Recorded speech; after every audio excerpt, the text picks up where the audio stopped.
ముఖ్యమంత్రి వైఎస్ రాజశేఖర రెడ్డి గారి 15వ వర్ధంతి రోజు ఇంత ఘనంగా జరుపుకుంటున్నామని చెప్పారంటే వారు ఈ తెలుగు ప్రాంతాలకు వారి తెలుగు రాష్ట్రాలకు చేసినటువంటి ఒక సేవ అభివృద్ధి అని చెప్పని చెప్పక తప్పదని చెప్పండి. ఇందిరమ్మ రాజ్యం అంటేనే రాజశేఖర రెడ్డి గారి యొక్క పాలన అని చెప్పక తప్పదు. అది ఏ రంగమన్నా కానివ్వండి, ముఖ్యంగా వీళ్ళ ప్రాథమికంగా విద్య వైద్యం ఏ రాజ్యాంగంలో హక్కులో రూపొందింపు చేయబడడం జరిగిందో ఆ విద్య వైద్యం అందరికీ ఉచితంగా అందింప చేయాలనేటువంటి ఒక భావన సంకల్పంతో ఒకవైపు ఏదైతుందో ప్రభుత్వ విద్యాలయాలను బలోపేతం చేయడంతో పాటుగా ప్రైవేట్ విద్యాలయాలలో బోధన పొందేటువంటి నిరుపేద వర్గాలకు కూడా ఫీజు రియంబర్స్మెంట్ కార్యక్రమాన్ని ప్రవేశపెట్టి వాళ్ళ ఎందరో సాంకేతిక విద్యా నిపుణులు తయారు చేసిన ఘనత వైఎస్ రాజశేఖర గారి చెప్పక తప్పదు. అలాగే నిరుపేద వర్గాలకు ఉచితంగా వైద్య సేవలు అందించాలి. వచ్చి నేను అనుకుంటా భారతదేశంలోనే కాదు యావత్ ప్రపంచంలోనే ఈ రాజీవ్ ఆరోగ్యశ్రీ అనేటువంటి కార్యక్రమాన్ని ప్రవేశపెట్టి కార్పొరేట్ స్థాయిలో ఉచిత వైద్య సదుపాయం పొందేటువంటి ఒక అవకాశం ఒక హక్కుగా కల్పించి చేయడం జరిగిందని చెప్పంటే అది వైఎస్ రాజశేఖర గారి యొక్క ఆలోచన అని చెప్పని చెప్పక తప్పదని చెప్పండి.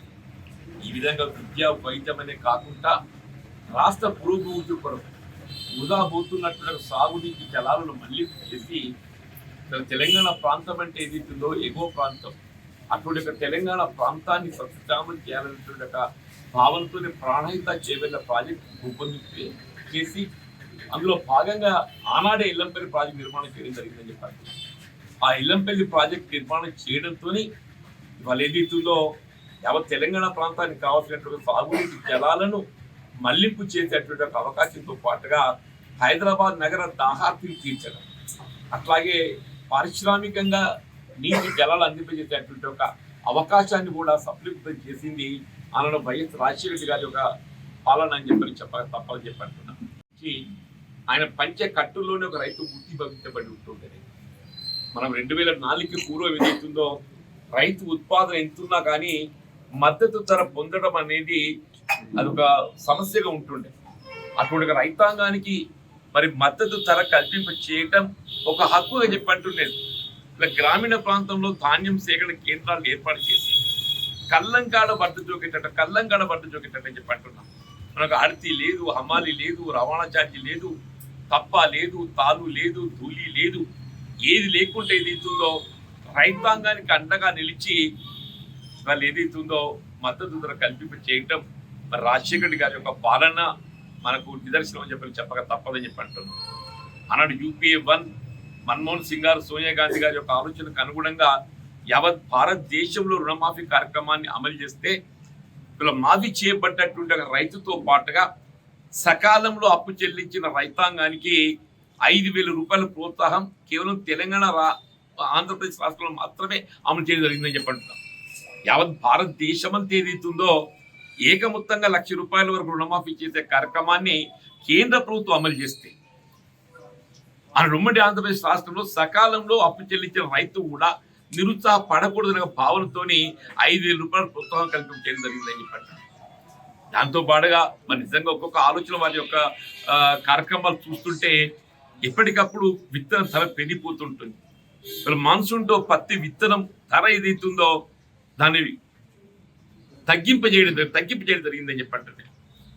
అట్లాగే వాళ్ళ రైతాంగానికి సంబంధించిన వివిధ సమస్యలతో పాటుగా సమాజంలో మహిళలు ఆడబిడ్డలు అని చెప్పంటున్నాం. వాళ్ళకు ఆర్థిక పరిపుష్టి కల్పింపు చేయాలనేటువంటి ఆలోచనతో బ్యాంకుల ద్వారా ఏదైతుందో అలా ఆరంభంగా పావలా వడ్డీకి రుణ సౌకర్యాన్ని ఆరంభింపజేసింది రాజశేఖర గారు అని చెప్పక తప్పదని చెప్పాలి. దాంతోనే క్రమేపీ మన ఉచిత వడ్డీ కార్యక్రమం రూపుదిద్దుకుందని చెప్పంటున్నారు.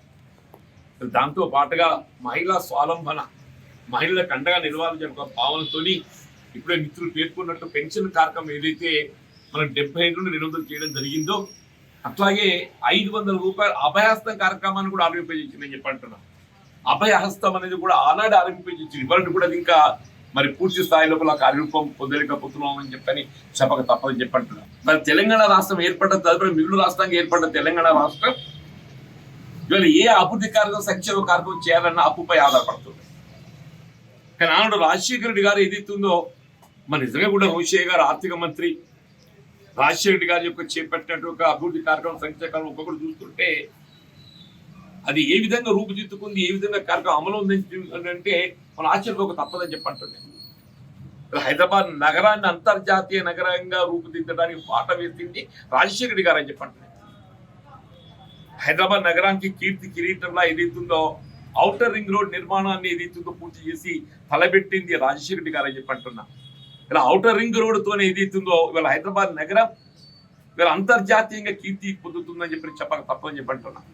శంషాబాద్ ఇంటర్నేషనల్ ఎయిర్పోర్ట్ అని చెప్పంటున్నాను. మీరు ఒక్కొక్క కార్యక్రమం చూస్తుంటే వారి యొక్క ఆలోచన నిజంగా కూడా వారి దూరదృష్టి అని చెప్పంటున్నా. వారి దూరదృష్టి ఇప్పుడే మిత్రులు పేర్కొన్నట్టు ఏదైతుందో సమాజంలో ఉన్నట్టుగా నిరుపేద వర్గాలు, బలహీన వర్గాలు, సామాజిక వెనుకబాటు వర్గాలు ఎవరన్నా కానీ చెప్పంటున్నాం. ఈ విధంగా మన హిందువులలో ఏదైతుందో మన బలహీన వర్గాలకు రిజర్వేషన్ సౌకర్యం పొందడం జరుగుతుందో ముస్లింలలో కూడా ఏదైతుందో అల్పసంఖ్యాక వర్గాలకు కూడా సామాజిక వెనుకబాటుతనానికి గురవుతున్నటువంటి వారికి ఏదైతుందో రిజర్వేషన్ సౌకర్యం కల్పింప చేయాలని చెప్పని 4% రిజర్వేషన్ అమలు తలపెట్టింది రాజశేఖర రెడ్డి గారని చెప్పని చెప్పక తప్పని చెప్పంటున్నాను. వారి యొక్క ఆలోచన నిజంగా ఒక్కొక్క కార్యక్రమం చూస్తుంటే అసలు జీవితం అనేది ఏదైతుందో పాలన అనేది ఏ విధంగా ఉన్నది మనం వారిని రాజశేఖర రెడ్డి గారిని ఆదర్శంగా తీసుకోవాల్సినటువంటి ఒక ఆవశ్యకత ఉంటుందని చెప్పక తప్పదు. వారి ఇండ్ల నిర్మాణానికి సంబంధించి సాచ్యురేషన్ ప్రాతిపదికన రాజకీయాలకు అతీతంగా ఈ సమాజంలో ఇల్లు లేనటువంటి నిరుపేదలు ఎవరు ఉండకూడదు అనే ఒక భావన తలపుతో ఏ ఇందిరమ్మ తల్లి ఆలోచనకు అనుగుణంగా ఆనాడు ఏదైతుందో గ్రామీణ ప్రాంతంలో ఇల్లు లేని నిరుపేదలకు స్థల సేకరణతో పాటుగా ఇండ్ల నిర్మాణ కార్యక్రమాన్ని ఆరంభింపజేసింది స్వర్గీయ ఇందిరాగాంధీ గారు ప్రధానమంత్రిగా చెప్పారంటే సమాజంలో ఇల్లు లేనట్టుగా నిరుపేద ఎవరు ఉండకూడదు అనే ఒక భావనతోని ఎవరు కట్టుకున్నా కానీ అందరికి ఇల్లు ఇచ్చిన సాచ్యురేషన్ ప్రాతిపదిక అని చెప్పంటున్నా. ఇల్లు కట్టుకోవడం మన వంతు, దానికి కావాల్సిన ఆర్థిక లబ్ధి అనుకూర్చడము, ఆర్థిక సహకారం అందించడం ప్రభుత్వ పరంగా ఏదైతుందో మరి కార్యక్రమం అమలు చేస్తుందని చెప్పంటున్నా. ఇలా జగిత్యాల పట్టణానికి సంబంధించి కూడా ఏదైతుందో జగిత్యాల పట్టణంలో ఇల్లు లేనట్టుగా నిరుపేదలకు అందరికి కూడా ఇంటి సౌకర్యం కల్పించే ఆలోచనకు స్ఫూర్తి వైఎస్ రాజశేఖర రెడ్డి గారు అని చెప్పక తప్పదని చెప్పంటున్నా. వారి ఆలోచనకు అనుగుణంగానే జగిత్యాల పట్టణంలో ఇల్లు లేనట్టుగా నిరుపేదలను 4,000 మందిని గుర్తించి వారికి ఇండ్ల నిర్మాణానికి కావాల్సిన స్థల సేకరణ ఇవాళ మన నర్సింగాపూర్ సరిహద్దుల్లో ఉన్నటువంటి మల్యాల మండలం లుకపిల్లు ఏదైతుందో అక్కడ ఉన్న ప్రభుత్వ స్థలానికి తోడు అదనంగా 100 ఎకరాలు సేకరించి ఏదైతుందో ఈ 4,000 మందికి ఒక్కొక్కరికి ఒక 100 గజాల స్థలం కల్పించి ఒక్కొక్కరికి ఒక 100 గజాల స్థలం కల్పించి అని చెప్పంట లేఅవుట్ తో సహా చెప్పంట నేను లేఅవుట్ తో సహా ఏదైతుందో అందరికి సొంత ఇండ్ల యజమానులు తీర్చిదిద్ది వాళ్ళ వారసత్వం ఏదైతుందో అది అనుభవించే విధంగా కార్యక్రమం రూపొందింప చేయటానికి వీళ్ళ వైఎస్ రాజశేఖర రెడ్డి స్ఫూర్తి అని చెప్పి చెప్పక తప్పదు.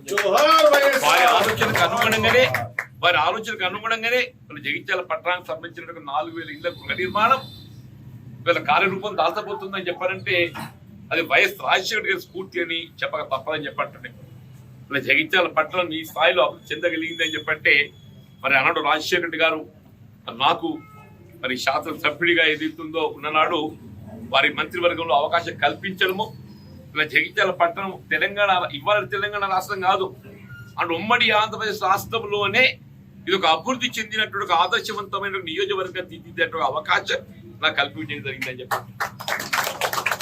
జగిత్యాలలో ఉన్నటువంటి విద్యాలయాలు మనం చూడండి, JNTU కళాశాల అని చెప్పంటూ నేను సాంకేతిక విద్యా కళాశాల ఏదైతుందో రాష్ట్ర స్థాయిలో ఉండేటువంటి ఒక కళాశాల కూకట్పల్లి తదుపరి ఏదైతుందో మనం జగిత్యాల ఏర్పాటు చేసుకోమని చెప్పంటున్నాం.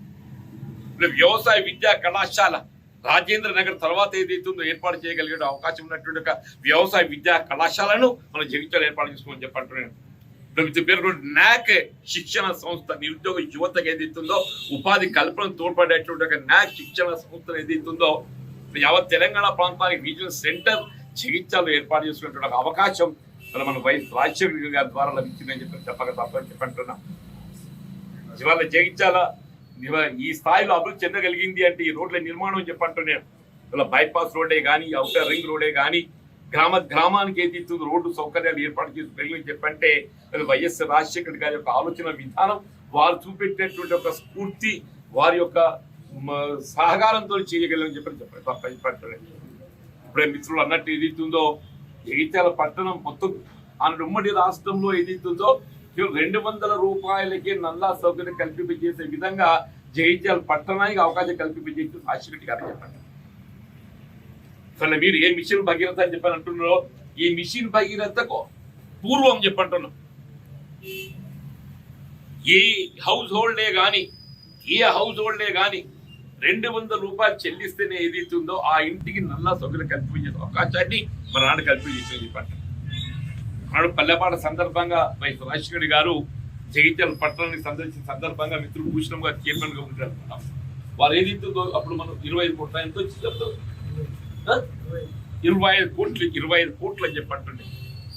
ఇవాళ మనం అంటున్నాం 25 కోట్లు గ్రాంట్ గా ఇచ్చేది ఇస్తుందో జగిత్యాల పట్టణం భవిష్యత్తులో ఎన్నటి కూడా త్రాగునీటి ఎద్దడి ఏర్పడకూడదు భావనతోని సౌకర్యాన్ని మనకు కల్పించేది చెప్పట్లేదు.